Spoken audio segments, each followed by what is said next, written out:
Hey guys, tonight we're plunging into the grim reality of one of medieval Europe's most undesirable professions, the executioner. And that's really saying something, considering this was an era where rat catcher and full-time plague survivor were legitimate career paths, widely accepted, and even, in some dark corners, respected.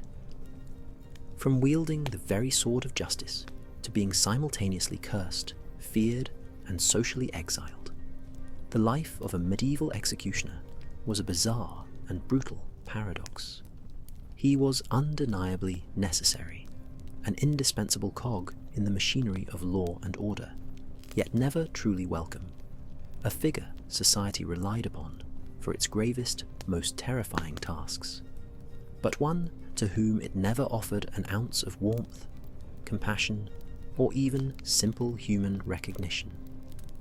So, before you get too comfortable, take a moment to hit that like button and subscribe, but only if you genuinely enjoy what I do here. Your support truly helps me delve into these fascinating, often unsettling corners of history. And in the comments, let me know where you're tuning in from and what time it is for you. It's always fascinating to see who's joining us from across the globe, spanning time zones and continents, united by a shared curiosity for the past. Now, dim the lights, maybe turn on a fan for that soft background hum, or perhaps wrap yourself in a heavy blanket. Let the world outside fade away as we ease into tonight's journey together. Grab a blanket, perhaps even light a candle, letting its flickering flame cast long, dancing shadows on the walls. This story, much like the executioner's swing, cuts deep, delving into the cold heart of a life defined by death. The birthright of blood, a cursed inheritance etched in steel. You were born into blood, not figuratively, not through some random twist of fate or a cruel roll of the dice in life's vast gamble. No, this was a literal, undeniable truth, for your very surname guaranteed it. It was a brand, an indelible mark that preceded your very existence, sealing your destiny before your first conscious breath. A silent, unspoken decree that your hands, someday, would be irrevocably stained. While other infants, in their clean, unassuming swaddling cloths, their futures open and unwritten, were destined for lives of honest farming under the open sky, their hands destined for the earth, or the comforting warmth and flowery scent of a baker's hearth, their days filled with the simple joy of creating sustenance, or the quiet piety and solemn chants of the church, their souls devoted to higher callings. You were ushered into a world defined by its stark, brutal contrast. From the very moment of your arrival, your world was forged in steel and shadow. You were not cradled in soft linens and hymns. You were nestled amongst the cold, unforgiving glint of steel blades, axes, swords, and knives, and the abrasive, rhythmic rasp of whetstones. These were the tools of your inescapable trade, the objects that would define your every waking moment. Your earliest lullabies weren't the sweet, whimsical melodies of brave knights charging into battle, their valor sung in ballads, or the gentle, comforting whispers of benevolent kings, reigning over peaceful, prosperous lands. Instead, you were lulled to sleeps by the ceaseless metallic whisper of grinding steel, a sound that, to your ears, was as normal and pervasive as the wind outside. This sound etched itself into the very fabric of your young, impressionable mind, becoming as familiar and fundamental as your own heartbeat, a constant, low hum beneath the surface of your awareness. Your bedtime stories, far from heroic fables or moral allegories, were chillingly practical lessons. They were tales, often delivered in hushed, detached tones by your father or grandfather, of how many precise, unerring strokes it took to cleanly sever a spine to ensure a swift and relatively humane end. They spoke of the critical, life or death importance of avoiding a single, costly chip on the razor-sharp edge of an axe when it met unforgiving bone, a mistake that could prolong agony and bring public shame. You learned the grim geography of the human body, not from a healer's perspective, not to mend or soothe, but from the brutal angle of precise dismemberment, of ending life with clinical efficiency. You heard the casual recounting of the various weights and balances of a sword, the precise length of a rope for a quick drop, the types of knots that would not slip. This wasn't merely knowledge. It was an ingrained, inherent understanding, passed down through generations who had lived and died by these very principles. Being an executioner wasn't a job you applied for, not in any conventional sense of the word.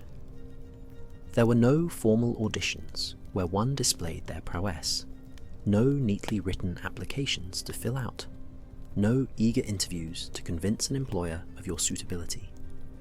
There was no glimmer of a chance at pursuing another, less gruesome trade, no alternative path untaken, no dream of a different life.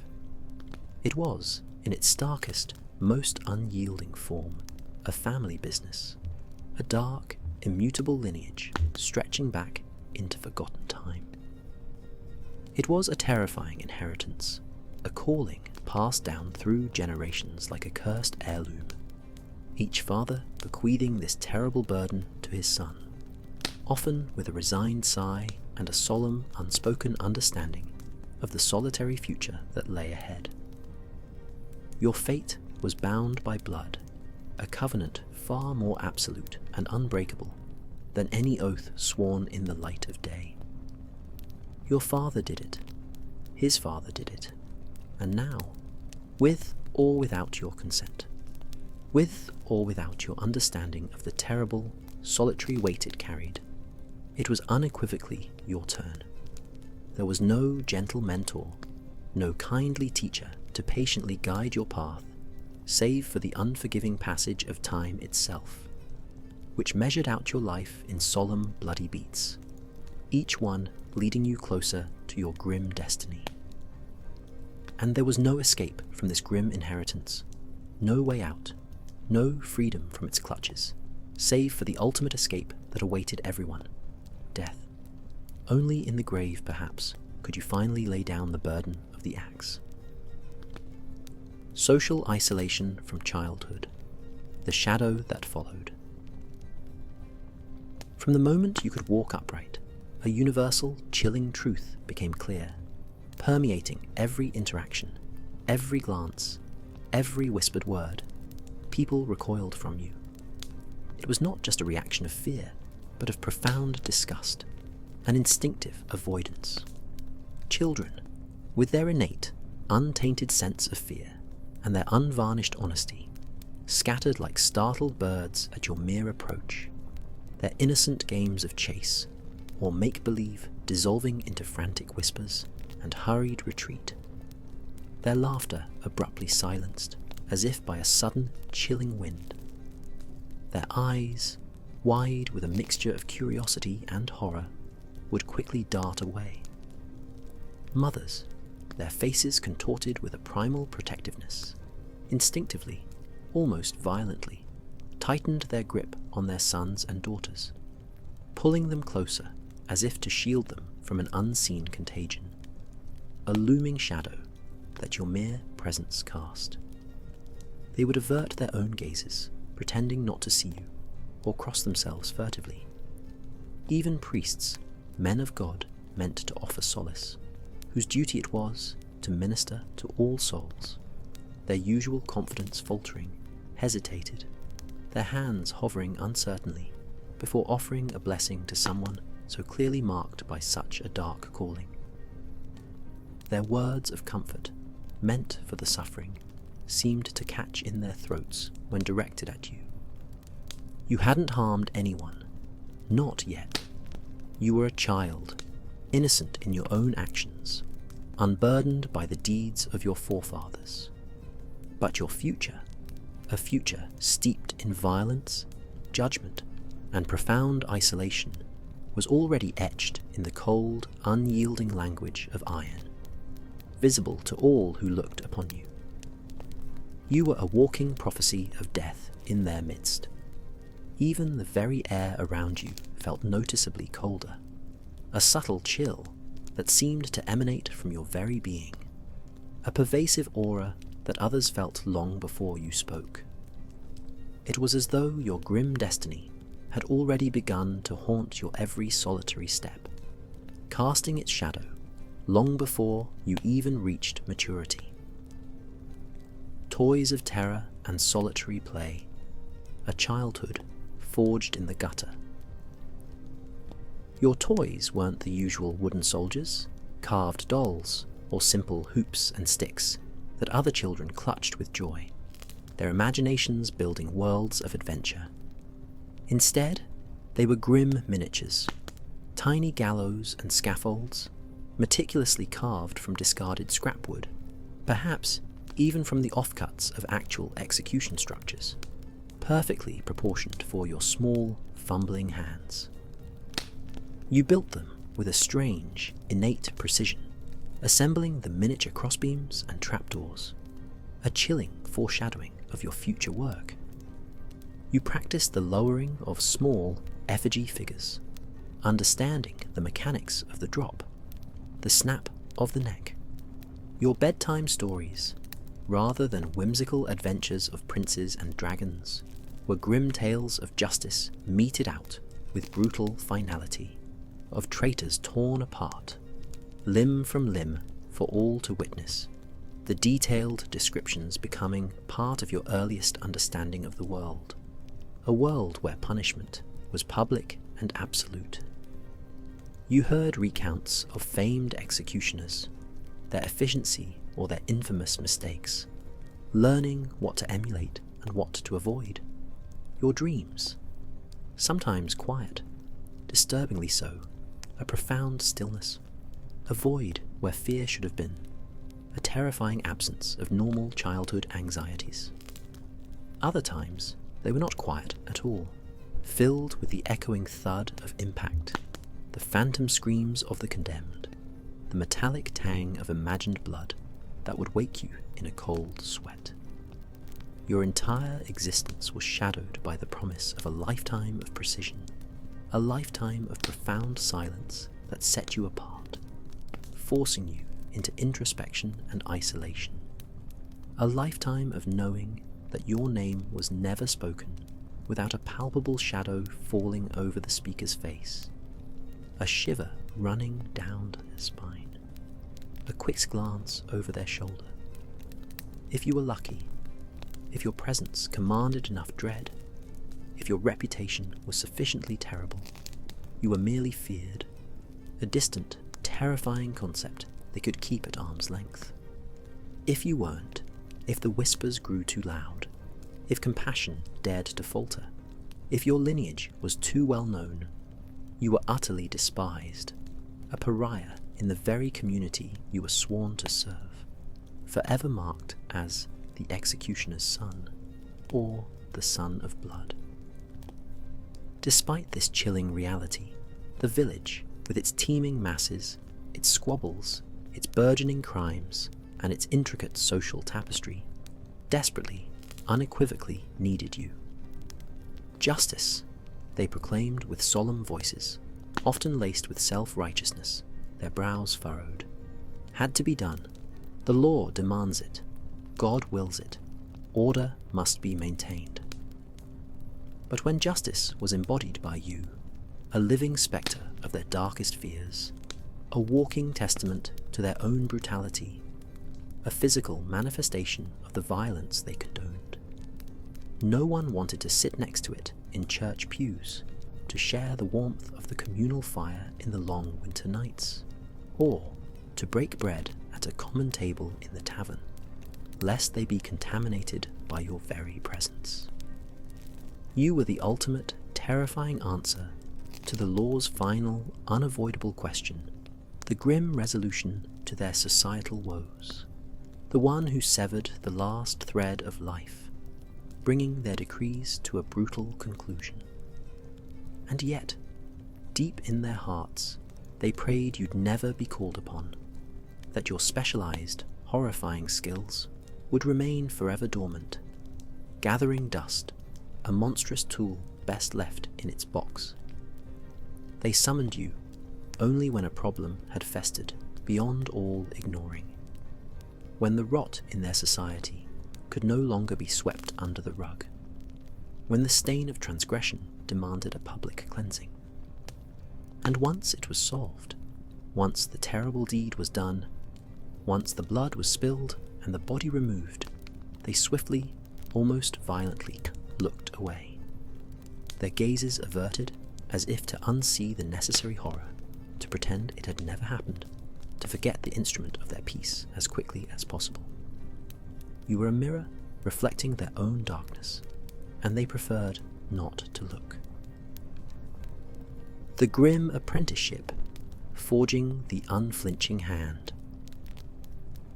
Your training was quiet, conducted in hushed tones, often late at night in the solitude of your family's workshop, or in secluded corners of the remote practice ground, far from prying, fearful eyes. Yet, it was brutally effective, a curriculum designed not just to teach, but to harden, to dehumanize the act itself. It wasn't a formal schooling with lectures and examinations, no scrolls or texts. It was a visceral, hands-on education in finality, taught by your father's calloused hands and grim, focused gaze.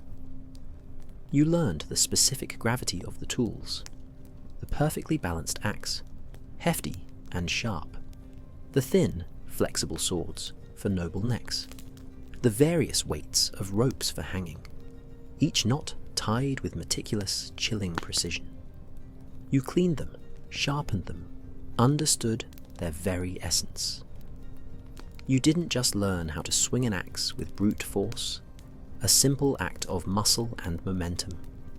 You learned how not to hesitate, how to eradicate that split-second flicker of doubt or compassion that could mean the critical difference between a clean, swift strike and a prolonged, agonizing mess, a public spectacle of agonizing failure. You learned the subtle shifts of weight, the precise arc, the rhythm of the swing that would deliver maximum force with minimal effort. You learned how to meet the eyes of the condemned, to stare into their final, pleading moments without flinching, without showing any trace of emotion on your face, maintaining a blank, impassive slate against their terror, their desperation, their tears. This was perhaps the hardest lesson, to be present, yet utterly absent in your humanity. You learned how to breathe steadily, deeply, methodically, a controlled, almost meditative rhythm through the pervasive, stomach-churning stench of sweat, of raw, animalistic fear that permeated the air, and sometimes the undeniable, horrifying smell of human bowels releasing their contents in the instant of death, a visceral reaction that would sicken a lesser man. You mastered the choreography of death, the precise placement of the condemned's head on the block, the exact angle of the blade for the cleanest sever, the follow-through of your swing that would ensure the head rolled free, cleanly. You had to account for the condemned's struggles, their last-ditch defiance, their moments of collapse. You learned how to silence their last words, how to position them for optimal efficiency. There were no rehearsals for your work, no dress run-throughs to perfect your technique on a dummy or a simulated body. The only practice you had was on animals, a grim preparation for the human form. And then, when the time came, there were only outcomes: clean, precise, final, or not. And not was a failure you could not afford, a public humiliation that would cling to you like the stench of blood, far more devastating than any physical wound. The pressure for perfection was immense, absolute for your reputation, and the dignity, or lack thereof, of the condemned hinged on your unflinching skill. The public spectacle, center stage in the theatre of death.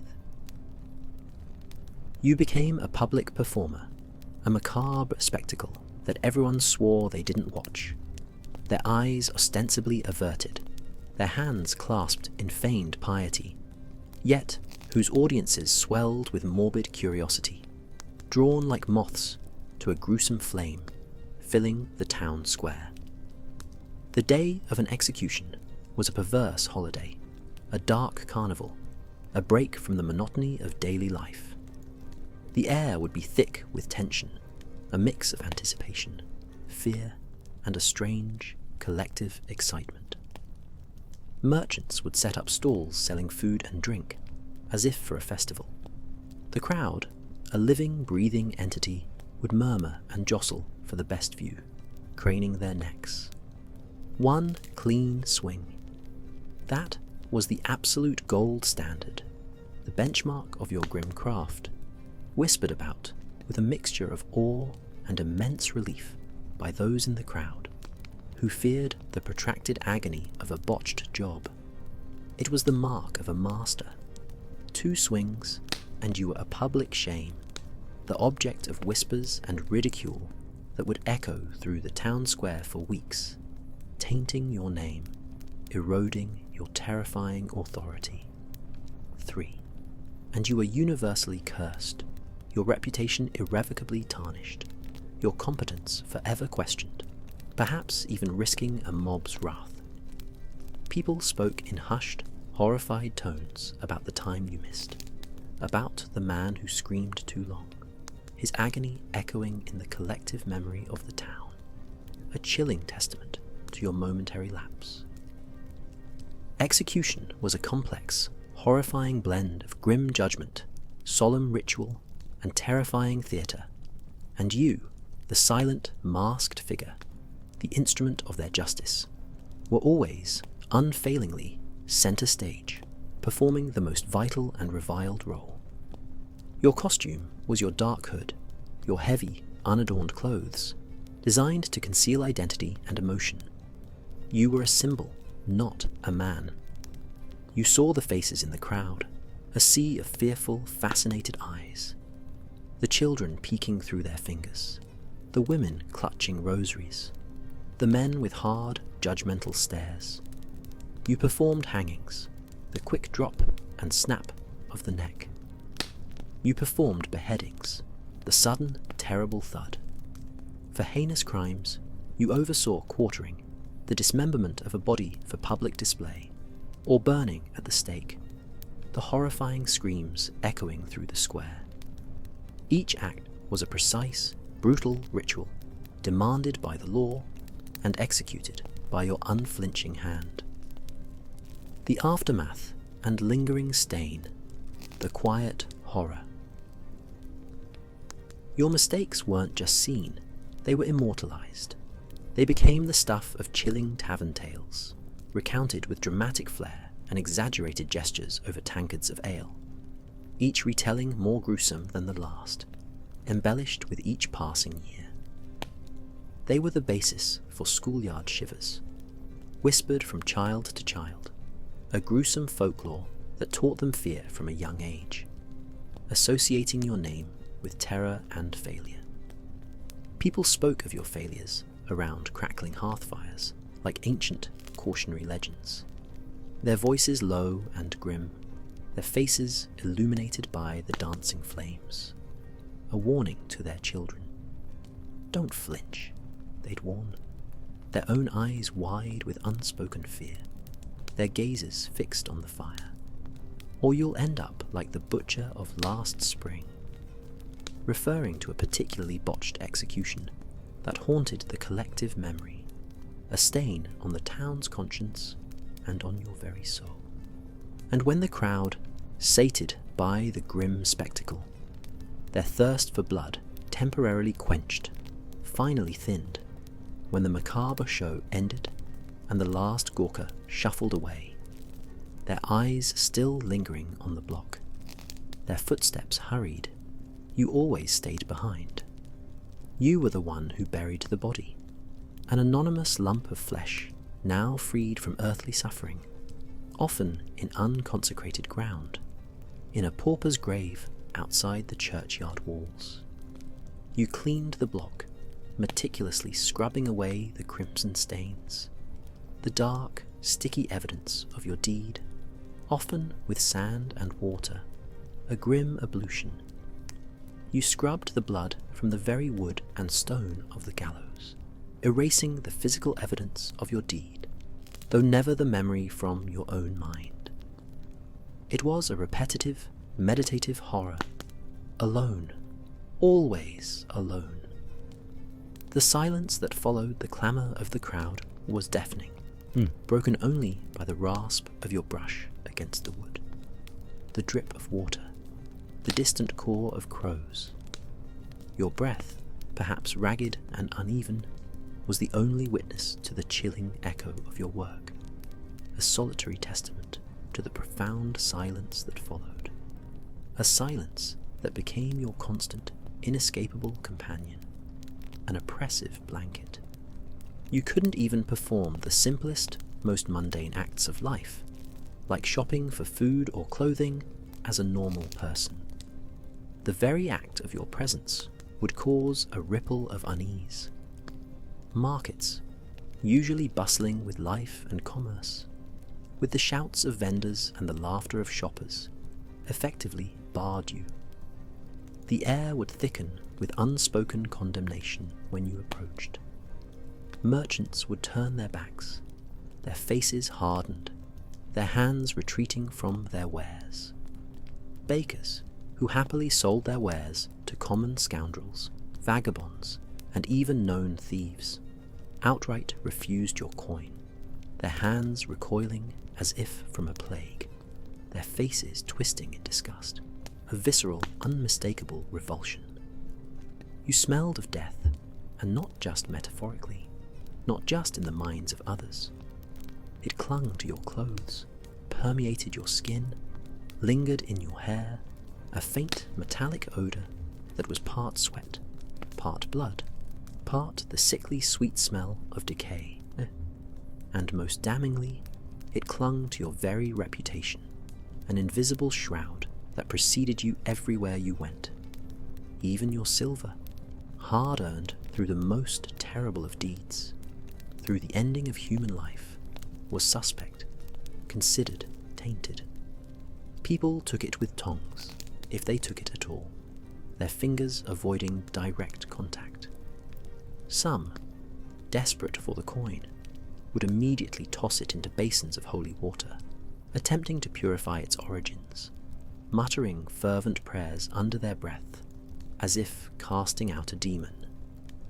Some refused it altogether, their faces etched with an unyielding revulsion, claiming the very coins burned their hands, a spiritual corruption that could be felt.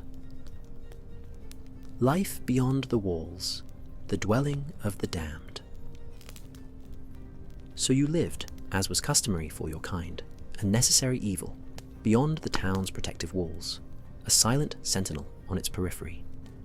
Your dwelling was often referred to as the executioner's house, or the blood house, a place of dread. Your closest neighbours were the true outcasts, the lepers, banished to the fringes of society, the feral dogs, scavenging for scraps, the lost souls, those deemed too broken for the community. You shared your existence with the ceaseless, whispering wind that swept across the open fields, carrying the distant sounds of the town, always audible, but always out of reach. Your cottage, a modest and isolated dwelling, often dilapidated and crumbling, was a grim gift from the very town council that had banned you from walking their cobbled streets as a free man, from joining their communal life, from participating in the most basic social interactions. It was a trade-off, their justice for your exile. Your windows, perpetually dusty and grimy, faced the gallows, a constant, stark, and inescapable reminder of your grim profession, visible from your very bed, casting its long shadow over your waking and sleeping hours. It was your view, your landscape, your inevitable future. Your closest companions were the crows, black, feathered harbingers of death, circling patiently, ever watchful, their cause your only form of conversation, a grim, familiar chorus. You heard the distant chime of bells from the town, marking the hours, celebrating festivals, mourning the dead. You heard the laughter and the cries, the bustle of life, but you were never summoned by them, never included in their rituals, never part of their community, forever an outsider looking in, separated by an invisible, impenetrable wall. You learned to be utterly self-sufficient. You tilled a small plot of land, growing just enough vegetables to survive, for no one would sell you their harvest. You mended your own clothes, sharpened your own tools, lived a life stripped bare of all but the most fundamental necessities. Your social interactions were limited to brief, terrified encounters with the officials who brought you your assignments, their faces tight with discomfort, their words clipped and formal. Solitude was not a choice. It was the very fabric of your existence, a vast, echoing emptiness that only death could fill. The family's burden, a name stained through generations. Even your own family bore the immense, crushing burden of your cursed profession, a shadow that stretched across generations, tainting every descendant, every name that followed yours. Marriage? A rare, almost impossible feat, for what decent soul, what respectable family would willingly tie their life to yours, to the lineage of the executioner, to a family destined for isolation and public revulsion. Any potential bride would be a desperate outcast herself, or perhaps coerced, her own future extinguished by the association. Children. If by some miracle you managed to have them, they were marked before they could even speak, their innocence tainted by your lineage, by the very surname they bore. Their childhood was a grim reflection of your own. Your name, your indelible surname, stuck to them like soot, like a permanent, visible stain, passed down like a birthmark that could never be scrubbed off, no matter how hard they tried, no matter how pure their own souls or intentions. Their legacy was inescapable and profoundly unwelcome, a constant source of shame and isolation, a stigma they would carry throughout their lives. Your children played alone, isolated by the fears of others, by the whispers that followed them like a cold wind. They learned silence before they learned speech, absorbing the quiet shame that surrounded their lives, mirroring your own profound loneliness. Their games, too, would be solitary, their toys often crude imitations of your instruments. Their future was grimly predetermined, just as yours had been. The Church's paradoxical stance, condemned yet necessary. The Church, bastion of salvation and spiritual comfort, offered little solace, its doctrines often contradictory, and its actions hypocritical. Officially, they acknowledged that you served justice, a necessary evil in their divine order, upholding God's law on earth. For did not Scripture speak of an eye for an eye? But spiritually, you were considered poison, a soul tainted by the very acts you performed, an instrument of death, not life or redemption. Your hands, though carrying out secular and even divine judgment, were nonetheless stained by the taking of life. There was often no confession for your sins, no absolution from your deeds, for how could you confess to doing God's work if it also damned your soul? The priests, faced with your presence, would often avert their gaze, their expressions strained. No communion, for your hands had shed blood, profaning the sacred host, rendering you unclean. Perhaps not even a grave within the hallowed earth of the churchyard, where other souls found eternal rest and awaited resurrection, for your presence might defile it, an unspeakable contamination. Your final resting place would likely be outside the consecrated ground, beside criminals and suicides. Some priests flatly refused to bless you, their faces grim and unyielding, their eyes fixed on some unseen sin, their disdain palpable. Others, relenting slightly to necessity, to the undeniable need for your grim service, to the pragmatic reality that someone had to do it, demanded elaborate, rigorous rituals to cleanse your soul, to purify your very being, before you could even cross the sacred threshold of their churches, as if to ward off the evil you carried. These were often superficial gestures, designed more for the comfort of the congregation than for your actual spiritual well-being. They desperately needed your acts for their temporal justice, for the maintenance of their earthly order, but they utterly shunned your soul, condemning it to a lonely purgatory even while you still drew breath. You were a tool of God, but a tool they were unwilling to touch, a necessary abomination. The endless swing and fading echoes, the silent oblivion.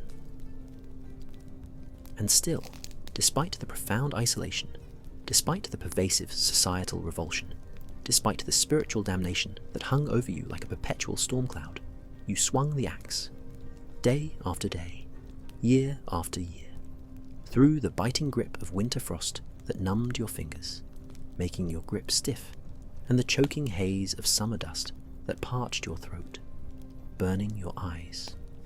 Rain or shine, in blazing sun or shrouding shadow, justice marched on, a relentless, unfeeling force, a monstrous machine that demanded its grim tribute, and you, the silent instrument, dutifully followed, bound by blood and an unspoken, terrible contract. You woke before the sun had even begun its ascent, before the first birds chirped in the pre-dawn chill, and you laid awake long after it had set, your mind replaying the day's grim work, anticipating tomorrow's, the phantom weight of the axe in your hands, the lingering echo of a final breath. You were paid, yes, and better than most in truth, for who else would willingly do such work? A purse of silver for each swing, for each life ended by your hand.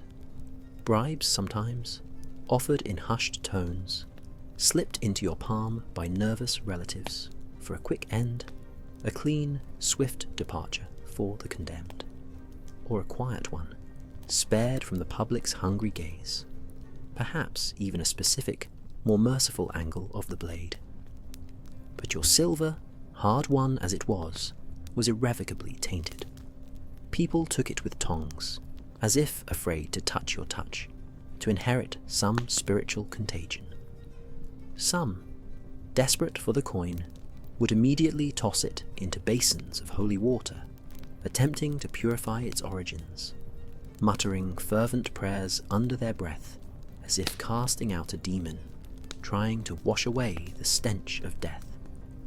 Some refused it altogether, their faces etched with an unyielding revulsion, claiming the very coins burned their hands, a spiritual corruption that could be felt, an actual physical sensation. And you grew older, slower, The years etched deep lines onto your face, mapping a life of silent suffering, and the cold seeped into your bones, aching with every movement, a constant reminder of the physical toll. Your joints began to crack with the cold and the cumulative toll of decades of labour, of heavy swings and precise movements. Your hands, once so steady, so precise, began to tremble ever so slightly, a telltale sign of age, a grim prophecy of your impending obsolescence. Your eyesight, once sharp, began to blur. The crowds, ever present, grew more bloodthirsty, more demanding of a spectacle, their appetite for drama insatiable. They craved drama, a visceral display, an emotional release, a cruel form of entertainment, and you, with your aging body, with your subtle tremors, weren't always able to deliver the precise, flawless execution they desired, the clean, swift finality that was your hallmark. The whispers of "he's losing his touch" would begin, a subtle erosion of your authority. Until one day, the inevitable occurred, a quiet changing of the guard. A younger man, perhaps another son of your lineage, perhaps an outsider trained by necessity, stood at the block.